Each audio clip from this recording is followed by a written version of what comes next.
Hanging out with Paul Szmal here at Finger Lake Speed World in the former Sears building.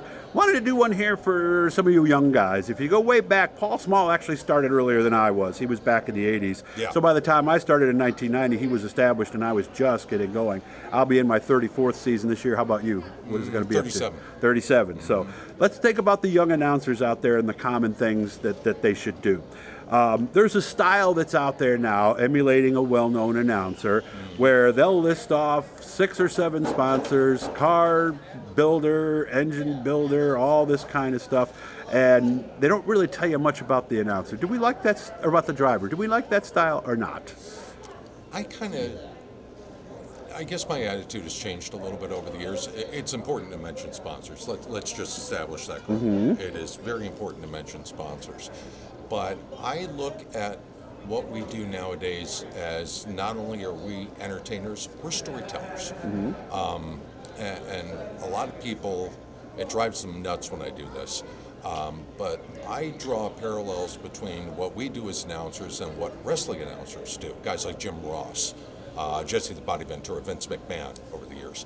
You know, we're telling stories. We're telling stories, and the characters are the drivers who are competing in the event. Are we talking about the event? Are we doing the play-by-play of the event? Yes. But we're also trying to develop good guys and bad guys. We're trying to develop those rivalries. We're trying to give people a reason to relate to what's going on the racetrack. We're trying to make it more about just, oh, look at that pretty red car that goes by. I like that car because it's red. No, you like the guy driving this car because this guy is a plumber and you're a plumber. Right. And you can't believe that a guy that works as a plumber spends all this time building a race car to go out and win on a Saturday night. All right, now I'm going to play devil's advocate for you for a second. So if I got that lineup where I got his hometown, 6 sponsors, engine builder, chassis builder, on to the next guy, am I getting any of that? Because what I always like to do, because I heard these people too, I like to mention 1 or 2, but I think you lose them after 2 sponsors for 24 cars, 48 sponsors, they're going to remember none. I'd rather do, he's a rookie, just moved up to division looking for his first win. This guy's an 8-time champion, and boom. You have to find a middle ground, don't you? And that's where I'm coming from with the idea of telling a story, because you're giving relatable points about a particular driver that the casual fan who is not there every week. Yeah, because the hardcores already know the engine builder, chassis builder, and they're the only ones that care about that. Yeah, and you know the hardcore fans. I mean, they're so used to starting lineups or whatever. I think half the time they tune that stuff out. Yeah, maybe a new guy who's in the '88. Oh, that's so and so from Grandview. Exactly. Gotcha. Exactly. Yeah. But we always have to operate under the assumption that there is somebody who is either watching this on stream or is in the crowd that knows nothing. Yeah, it's their first time here this year. What's going on, and we need to explain to them what is going on and why this person has a better chance to win maybe than this person does. We're there to supply the context to fill the background in. But along the way, make sure to tell them how many laps you're going, how many cars are qualifying. Yes. There's so much stuff to sneak in, because a lot of tracks, the cars will pull out in turn 1, and by the time they get to turn 4, they're going green. Right. So you don't have that time. You know, there's something that I learned in the radio business about commercials, is that you probably need somebody to hear a commercial 10 to 20 times to remember 10 seconds of a 30-second commercial. Especially if you had a phone number at the end. Yes. So think about that for a second. So if you're going to do a laundry list of stuff and you're only going to do it once, how much of that is actually being retained? Right. And there's a balance here, because, you know, without those sponsors, a lot of these race teams wouldn't be able to do what they do. It's important to acknowledge them as best as you possibly can. But to just do it all in a single dump, I think does the sponsors a disservice. Yes. And not really telling you something about the guy or the gal that's behind the wheel of the car. That's the draw for people. Yes. You know, people love Kyle Busch because of his attitude, or they hate him because of his attitude. Right. But if you they know where he is. But if you didn't know anything about his attitude and you just knew it was the M&M's car, right? I mean, okay. I like M&M's. I'll root for him. Well, yeah. But what if you don't like M&M's? Yeah, right. You see where I'm going with this? No, exactly. Yeah. Exactly. There's a lot there. It's it's a different mentality, I think, than, being able to do play-by-play is important. And I think in a lot of respects, play-by-play is a lost art nowadays. I agree.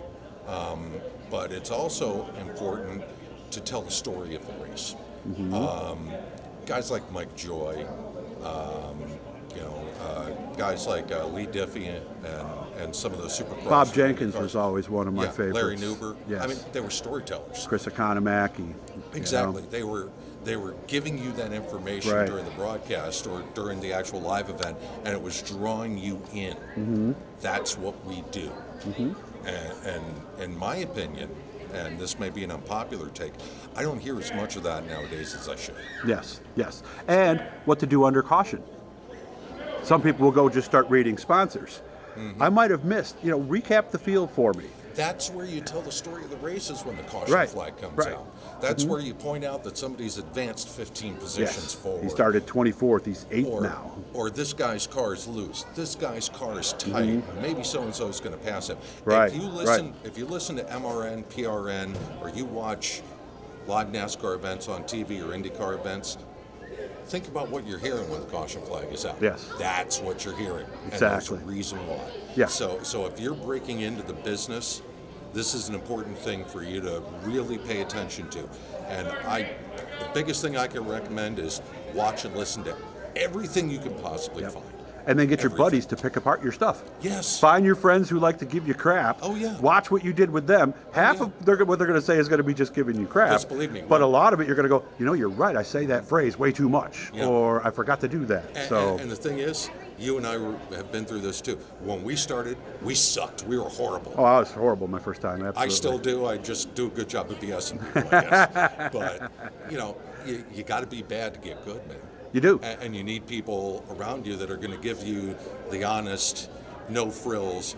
You know what? You did that well, but Yeah, because a certain percentage is going to that tell you how wasn't great you are no matter what. Right. And it's very easy to get a big ego.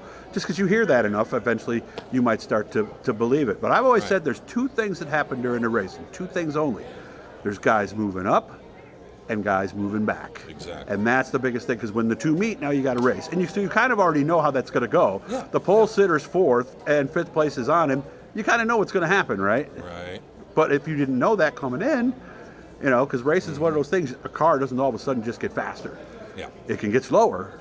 But anything else? We got about 2 minutes left. Anything else you'd give for some of these young guys Well, who are just getting started? I'll say this. I want to give a shout out to Dave Moody, because Dave actually did a Zoom online announcer summit here a couple of months back, and I know a lot of our friends that are announcers attended that. Nice. I think it's great when guys who are at the echelon, at the top of their game, want to take time to teach the next generation coming up. I believe it's our job. We need that next generation to come up, because we're all not going to do this forever. No. And if we want this thing to continue, we want it left in good, capable hands of people that have the same passion that we do and the same skill set that we do.